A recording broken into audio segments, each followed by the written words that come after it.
Halo Sobat Eksepsi, selamat datang di Eksepsi Talk dengan rubrik podcast. Perkenalkan, nama saya Claudia Aprilia Nuriman, moderator untuk podcast kita pada kali ini.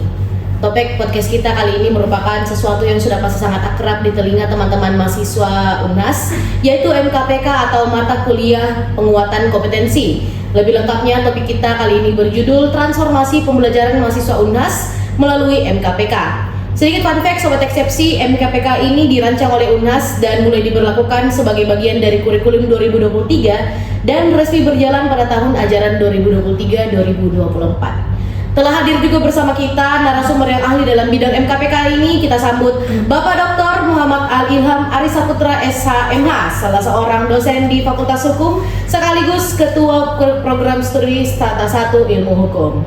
Bagaimana kabarnya Pak hari ini? Alhamdulillah. Alhamdulillah. Belakangan kesibukan Bapak apa selain sebagai pengajar maupun di luar kampus? Ya, lebih ke situ saja sih. Ya, tapi mungkin saya perlu klarifikasi ya. Iya. Semenjak tanggal 7 Februari saya sudah tidak lagi menjabat sebagai ketua prodi. Oh. Ya. Iya. Jadi sekarang PLT ketua prodi itu dijabat oleh D1. Ya, belum ada penunjukan sekarang. Oh, baik Pak. Mungkin kita langsung saja ke pertanyaan-pertanyaan mengenai MKPK ini ya Pak. Oke, pertanyaan pertama. MKPK ini merupakan suatu terobosan baru dalam dunia perkuliahan. Pun di perguruan tinggi negeri lainnya, sejauh yang kami ketahui, di Indonesia belum ada rancangan pembuatan program yang dilaksanakan seperti di UNHAS. Bagaimana MKPK ini sebenarnya mengubah wajah kurikulum di UNHAS jika dibandingkan dengan model perkuliahan konvensional yang kita kenal sebelumnya? Iya, baik. Yang perlu mungkin diketahui sebelumnya ya bahwa kurikulum tahun 2023 di Strata 1 di Universitas Hasanuddin memang itu dirancang untuk bagaimana kemudian mahasiswa itu akrab dengan dunia praktik, dunia profesional. Jadi nanti ketika mereka diterima di dunia kerja, mereka sudah menjadi lulusan yang siap pakai. Nah, itu mungkin yang pertama. Makanya kenapa kemudian semenjak tahun 2023 kurikulum sarjana di UNHAS itu kemudian direvitalisasi mungkin ya, mungkin bahasa sederhananya direvitalisasi, memberikan satu jenis mata kuliah untuk mempersiapkan lulusan yang siap pakai. Jadi mempersiapkan lulusan yang siap pakai. Jadi nanti nih mahasiswa dibekali kegiatan-kegiatan praktikum, langsung turun ke lapangan, dan itu banyaknya 20 SKS semua prodi yang di S1 dikasih diberikan 20 SKS untuk kegiatan praktik di lapangan. Jadi mereka harus keluar dari prodinya, kalau bisa langsung di dunia industri untuk berpraktik. Jadi apa yang sudah dia dapatkan di semester 1 sampai dengan semester 4, bahkan kalau kita ini di prodi sarjana ilmu hukum maupun di sarjana hukum administrasi negara, itu kita berikan materi sampai di semester 5. Nah, nanti di semester 6 mereka keluar di dunia industri untuk bisa berpraktik apapun itu. Nah, jadi memang arahnya adalah untuk mempersiapkan mahasiswa supaya bisa diterima nanti di dunia kerja. Jadi mereka ini adalah orang-orang yang sudah siap pakai ceritanya. Mungkin seperti itu. Berarti untuk 20 SKS itu selama perkuliahan di semester 6 itu harus dipenuhi ya Pak? Iya, jadi 20 SKS itu adalah SKS wajib yang harus diprogramkan oleh mahasiswa. Iya. Jadi ada berapa jenis mata kuliah, nah itu nanti yang dikonversi dari kegiatan-kegiatan yang dilakukan di semester 6 itu. Bahkan bukan cuma semester 6 sebenarnya, banyak kegiatan-kegiatan yang bisa dilakukan mulai dari semester 1 sampai dengan semester 4 atau semester 5. Nah, itu kemudian bisa dikonversi menjadi MKPK ini. Jadi pada prinsipnya sebenarnya ya, MKPK ini ada dua bentuk kegiatan, ada yang direkognisi dan ada yang terprogram. Nah, sejauh ini yang terprogram itu adalah kegiatan magang dan studi independen. Nah, selebihnya itu bisa direkognisi. Jadi bisa dikatakan bahwa apapun kegiatannya mahasiswa sekarang, itu sudah bisa direkognisi menjadi SKS. Mau berorganisasi, mau kegiatan apapun itu, pertukaran pelajar itu bisa dikonversi menjadi SKS melalui rekognisi. Ya, baik Pak. bertiap-tiap untuk rubrik yang dilakukan oleh mahasiswa itu berarti nilainya berbeda-beda ya Pak? Nilainya berbeda-beda sesuai dengan rubrik yang sudah ditentukan oleh universitas. Iya. Kira-kira berapa besaran rubrik sih kalau misalnya untuk magang berapa, untuk kegiatan-kegiatan luar kampus berapa? Nah ini kegiatannya sebenarnya banyak sekali. Kalau ini kita lihat ya, kuliahnya ini semua ada yang 2 SKS, ada yang ini. Tapi itu kan ini besaran keseluruhannya. Nah, tetapi pecahan-pecahannya itu akan terpecah lagi, misalnya berbasis kompetisi. Ini yang warna kuning ini yang lazim di Fakultas Hukum ya. Nah, yang lazim di Fakultas Hukum ini semuanya ada penilaiannya tersendiri. Jadi tidak full misalnya apalagi namanya kompetisi debat tiba-tiba dapat 2 SKS, oh enggak seperti itu. Jadi ada pemenuhan SKS. Kalau dia misalnya sampai tahap apa, dia cuma bisa dapat sekian SKS. Nah, itu yang akan menghitung itu berdasarkan rubrik. Nah, jadi sekarang sudah ada 3 rubrik 1, 2, dan sekarang ini yang terakhir rubrik ketiga. Nah, di situ mungkin ini yang biru ini yang tingkat nasional ini ada tambahan bentuk kegiatan, pengakuan juri untuk lomba bidang penalaran seni dan olahraga, dan ada beberapa kegiatan lain lagi yang penambahan di rubrik 3 ini. Oh iya baik Pak. Oke, kita lanjut untuk pertanyaan selanjutnya, yaitu banyak mahasiswa yang sebenarnya khawatir Pak dengan konversi nilai, apalagi dengan tadi disebutkan bahwa tiap-tiap rubrik itu berbeda bobot penilaiannya. Nah, bagaimana kampus kita UNAS menjamin bahwa pengalaman di luar kampus ini memiliki bobot nilai yang adil dan sesuai dengan target capaian pembelajaran? Ya, jadi kami ini dosen, memulai dari prodi ya, waktu saya masih menjabat sebagai ketua prodi sarjana ilmu hukum, itu dikasih pembekalan. Mulai dari penyusunan kurikulum kita sudah diberikan pembekalan bagaimana nantinya menghitung kegiatan mahasiswa untuk bisa dikonversi menjadi SKS. Nah, kemudian setelah rampung kurikulum, persiapan masuk ke pelaksanaan MKPK, karena kan ada beberapa fakultas juga, beberapa prodi yang menerapkan di semester 5, kalau kita ini semester 6 ya kan. Nah, apalagi namanya tahun pertama berjalan kurikulum 2023 kita sudah diberikan pembekalan pertama. Terbit ini edisi 1, kita sudah diberikan pembekalan bagaimana caranya untuk mengkonversi. Nah, dari situ kami kemudian membekali juga dosen-dosen di sini di fakultas maupun di prodi untuk bisa menjadi dosen pendamping dan dosen verifikator. Jadi dosen pendamping ini adalah dosen-dosen yang akan mendampingi kegiatan mahasiswa untuk semua kegiatan MKPK-nya. Dosen verifikator itu adalah dosen-dosen yang sudah dibekali tata cara pengakuan kredit dari kegiatan mahasiswa tersebut. Nah, seharusnya ya, idealnya cara menilainya itu sama. Harusnya cara menilainya itu sama. Tetapi sekali lagi itu tergantung dari pemahaman dari masing-masing dosen verifikator. Ada mungkin yang merasa bahwa kalau di dosen A ini lebih mudah, lebih gampang dapat konversi SKS-nya. Kalau Pak Putra misalnya lebih saklik, begitu. Mungkin banyak yang bilang begitu ya. Saya mungkin lebih saklik mengkonversi mengkonversi SKS. Karena saya paham, saya dari awal mengikuti kegiatan ini, mengikuti bagaimana tata cara konversinya, sehingga mungkin saya lebih rigid ya untuk menilai dokumen-dokumen yang diajukan oleh mahasiswa. Nah, semua sebenarnya dosen verifikator ini jumlahnya kalau saya tidak salah ada 14 orang. Oh, cukup banyak ya? Iya banyak. Karena kan kita punya mahasiswa ini 2.400. Iya benar sekali. Nah, angkatan 2023 sampai dengan angkatan 2025 itu ada 1.000 lebih.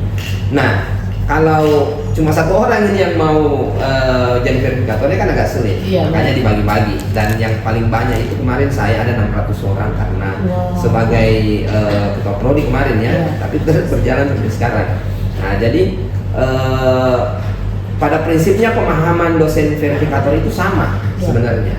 Nah, cuma mungkin karena tingkat pemahaman mungkin yang berbeda, sehingga itulah yang bisa menyebabkan ada perbedaan dalam proses penilaian. Nah, seperti itu. Apalagi memang ada masa transisi kemarin, seperti magang misalnya ya. Ini kan yang paling banyak di mahasiswa kita itu magang. Dan magang ini ada yang mau ambil 2 SKS, 3 SKS, 4 SKS, 6 SKS, bahkan 9 SKS. Iya, Nah, tetapi masa transisi ini kami berkonsultasi kiri kanan, konsultasi ke Transdiva, konsultasi ke apalagi namanya P2KKN. Kami sampai membandingkan dengan P2KKN hanya untuk menilai yang bagaimana sih activity real yang dimaksud. Karena kan ini yang menilai activity hours-nya mahasiswa, jam kegiatannya mahasiswa. Nah, bagaimana cara menghitungnya itu? Logis apa tidak? Nah, di situ perdebatannya memang.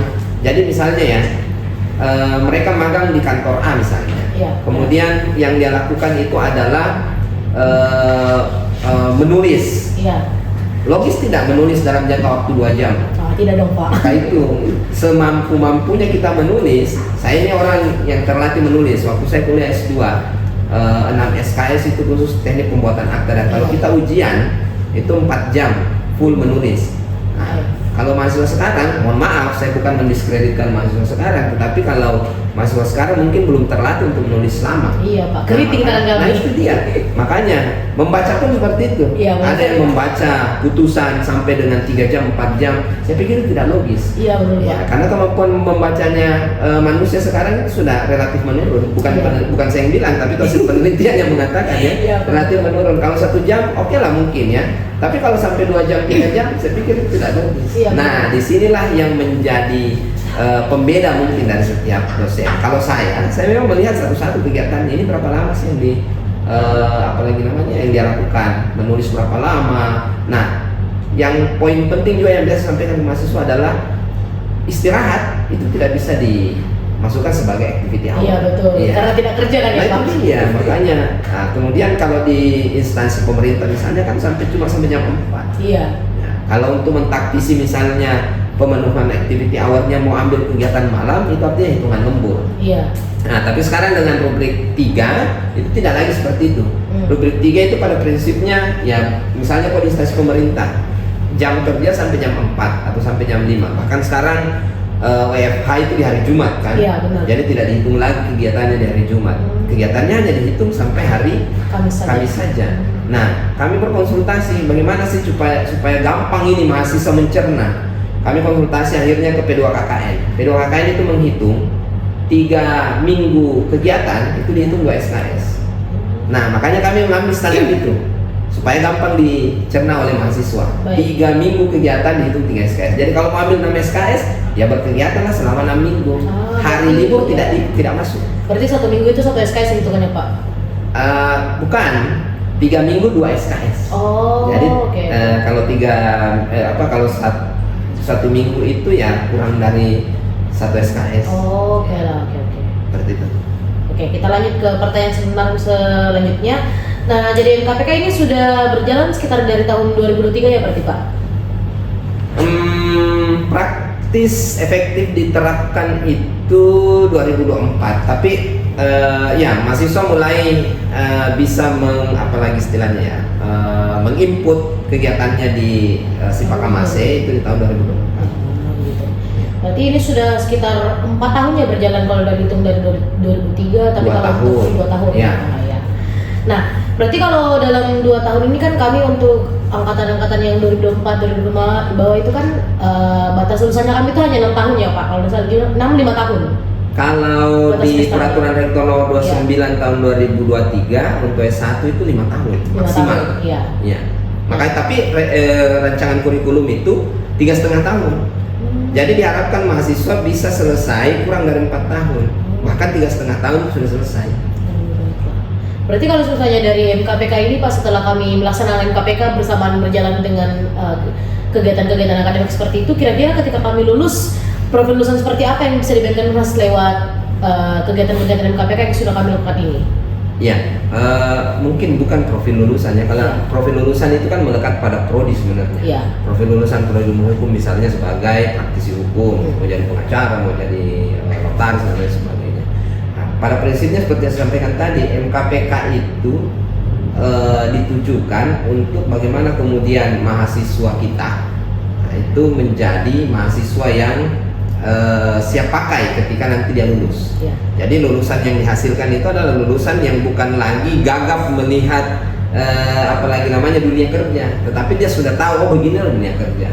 Jadi selama dia menjadi mahasiswa dia sudah familiar dengan dunia kerja, sehingga ketika nanti dia bekerja, maka apa yang dia lakukan di dunia kerja itu sudah apalagi namanya gampang dia laksanakan. Terus berarti tambah lagi satu. Boleh. Nah, jadi satu lagi itu sebenarnya karena kita ini ya di Indonesia semua pembelajar itu diarahkan untuk menjadi lifelong learner, pembelajar sepanjang masa. Nah, makanya ini juga salah satu tujuannya MKPK sebenarnya. Ya, Pak. Ada beberapa pertanyaan sebenarnya yang datang dari followers kami di Instagram itu bertanya sebenarnya untuk MKPK ini apa sih bedanya dengan KKN? Apalagi kalau kita di Fakultas Hukum kan ada yang namanya KKN yang profesi, ya yang kami di Kejati, di Pengadilan Tinggi dan sebagainya. Sebenarnya bedanya apa sih Pak magang yang di MKPK yang dilaksanakan di MKPK itu dengan yang dilaksanakan di KKN Pak? Iya. Kalau MKPK memang kan pada prinsipnya untuk penguatan kompetensi. Iya. Jadi kompetensi apa sih yang dimaui oleh mahasiswa untuk dia tingkatkan, maka dia harus mengikuti kegiatan itu. Beda kalau KKN. KKN kan itu pada prinsipnya pengabdian masyarakat. Iya. Memang ada yang namanya KKN profesi atau KKN tematik lah namanya sekarang ya. Nah, dan itu biasanya di instansi pemerintah yang sesuai dengan profesinya kita, tetapi kan dia bercampur juga dengan apalagi namanya mahasiswa dari prodi lain, karena pada prinsipnya mau melakukan pengabdian kepada masyarakat, meskipun pengabdian masyarakat yang dilakukan itu melalui instansi pemerintah misalnya seperti itu. Nah, tetapi tujuannya bukan untuk pengembangan kompetensi yang dimiliki oleh mahasiswa. Nah, kalau mahasiswa hukum kompetensi utamanya pasti di bidang hukum. Benar sekali Pak. Nah, tetapi kompetensi utama ini harus ditopang juga dengan kompetensi pendukung. Sehingga mahasiswa harus mencari kompetensi pendukungnya, di mana sih yang lebih kuat pada dirinya. Nah, misalnya dia mahasiswa hukum tetapi dia juga jadi selebgram. Oh, iya. Nah, bisa juga kan ya, dia punya talenta lain. Jadi talentanya itu dia salurkan melalui kegiatan-kegiatan misalnya sebagai apa sih namanya YouTuber, YouTuber, TikToker. Nah, itu dia ya. Nah, itu kan kompetensi lain. Iya, benar sekali. Kompetensi pendukung namanya. Nah, kompetensi pendukung inilah yang mau dikuatkan melalui kegiatan MKPK ini. Bukan lagi mencari mungkin ya bisa dikatakan salah persepsi ketika mahasiswa beranggapan saya mau menguatkan kompetensi saya di bidang hukum, saya mau di kejaksaan ini dan lain sebagainya. Saya pikir salah persepsi kalau menurut saya ya. Sebaiknya kalau Anda mau memperkuat kompetensi, cari kompetensi pendukungnya apa. Berarti selain kerja-kerja di bidang hukum ya Pak? Benar, tapi kalaupun ada mahasiswa yang mau memperkuat kompetensi utamanya bisa juga. Tetapi ya memang betul-betul melaksanakan kegiatan-kegiatan yang mendukung capaian pembelajaran mata kuliah itu. Jadi misalnya ya mau jadi hakim, dia kemudian magang di pengadilan, maka yang dia harus betul-betul laksanakan di sana itu adalah kegiatan-kegiatan bersentuhan dengan bagaimana proses peradilan, melihat bagaimana caranya orang bersidang, kemudian ditambahkan pengetahuan-pengetahuan akademik dari apalagi namanya hakim misalnya atau panitera misalnya. Nah, itu semualah yang dikembangkan di lapangan. Baik. Nah, untuk sebagai pertanyaan penutup nih Pak, apa satu saran atau kunci dari Bapak sebagai dosen yang ahli dalam bidang MKPK ini kepada mahasiswa yang saat ini masih bingung atau ragu dalam alur pemilihan jenis kegiatan MKPK di Sipakamasih Pak? Iya, justru sebenarnya dengan adanya Sipakamasih, mahasiswa sebenarnya sudah tidak harus bingung lagi. Kenapa? Karena di Sipakamasih itu kan sudah kelihatan sebenarnya.